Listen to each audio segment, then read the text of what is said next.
Okay, so we're back with a brand new game from the Op Games. This is a new game by Eric Olson. It's called Glyphics. This is kind of your take on Charades, but it's more of a, shape-based game. So we're gonna go a little bit more into that, but let's open this up and see what's inside the box, give you an idea of what you're getting when you buy this game. So 2 pieces of tape on the back, hold it in place. I also really love this design on the box. It's got these raised shapes over several of them to give you a real idea of what you're working with. I got a little memo here, the rule book, the shapes, and your easy peasy cards, I'm guessing, and then your regular cards. The box has got the tray built into it to make it really easy to organize. The shapes are actually in a Ziploc bag, not a tear bag. That's awesome. Okay, so we got, squares, rectangles, people, dots, standees. It looks like you can maybe, yeah, 3-dimensionally shape that.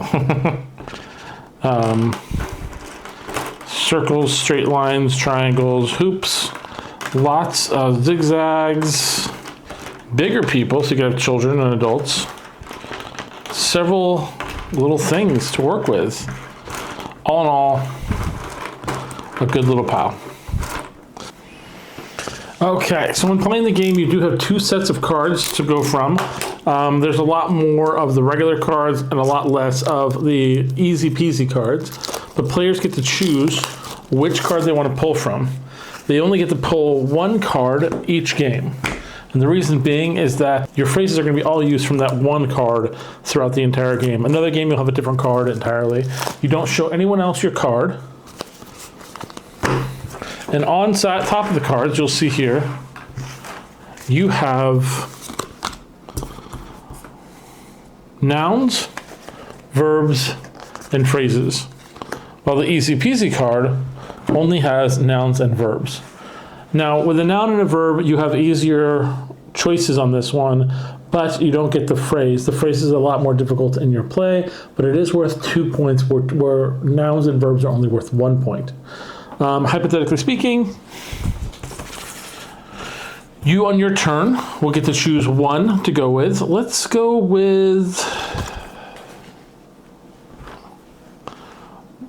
door. I'm going to go with door for mine. You don't tell people, but you do tell them whether it's a noun or a verb. And you could do something along the lines of this. You have them where you're kind of building up. You can do stand up or you can do it laying flat. The choice is really yours. But the idea of it opening is the way you're doing it. Now you can use your hands to meet up with the objects to show it in action. You can use a standing piece to stand them up. You can even, if someone's door frame over and over again, you're trying to say, you can use the arrow to point at that to say, not door frame, door. You can't during the game vocalize any words. You can nod and point you're on the point, but you can't say anything. And it's just it's designed specifically to be kind of a fun way to play. But yeah, motion is definitely allowed with the pieces. A stand-up piece is definitely worth it. And an arrow to accentuate a certain part is 100% fully able to use. They actually use one as an option where you take a person and you stand them up on that, and then use that as water, and it's oh, that's a surfer. And then you go, and they go, wakeboarder, because he's paddling. So that's definitely something you can do in the game with these pieces as you're kind of creating these glyphs. Now, you're going to go around the board 5 times. On your turn, you'll get to choose 5 things to use each turn, 1 item at a turn. Now, that means you're going to skip 1 for sure. And if you don't succeed with a word prior, you can always go back to it. Say you keep trying soccer and it's not working, you can always go back and try doing soccer again, as long as it hasn't been done. But once you get to the very end of the game, the person with the most successful points wins. Players get about a minute to try to answer it, and then once that time runs out, you move to the next player. Now, they say use a timer, a device that makes noise. You can use a timer on your phone.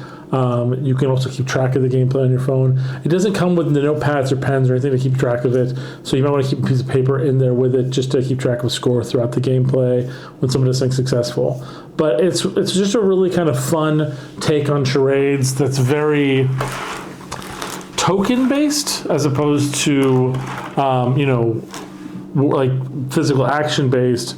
That makes it a lot easier. People that are maybe not mobile, handy, or able to basically stand up and create shapes and whatnot with their own body. This is a great way to kind of get that on the table, a smaller profile. Also a lot of fun for a game night that it doesn't take up like a whole huge living room. This just takes up a table, which is really nice. Well, hopefully you guys find this interesting. Hope you guys pick this up for yourself. They recommend ages 8 and up, and really you can play with, they recommend, I believe it's 3 and up. If you start getting a lot larger in groups, you can always start breaking it into teams, and that's a great way to kind of get the whole group mentality into the action. Well, hope you guys pick this one up, and we'll see you guys next time. Bye.